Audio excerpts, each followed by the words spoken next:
داری چی کار میکنی؟ درس میخونم واسه مدرسه. بی نظری چرا مدرسه داریم ولی مدرسه 4 نداریم؟ شروع نکن به خدا. چرا هر معلم فقط یک درس رو بلده و تدریس میکنه ولی هر دانش آموز باید همه درس رو بلد باشه و امتحان بدی؟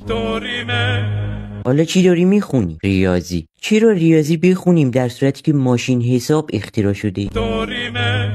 چرا مساحت رو به دست میاریم ولی محیط رو میخوریم؟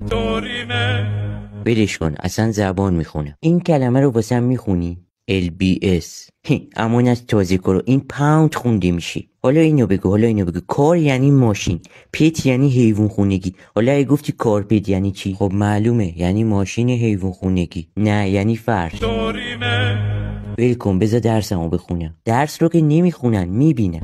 یعنی چی الان؟ میدونی دیگه چی جالبه؟ اینکه ماهی خودش حافظه 30 ثانیه است، بعد ما ماهی میخوریم حافظمون قوی شه. ولم کن.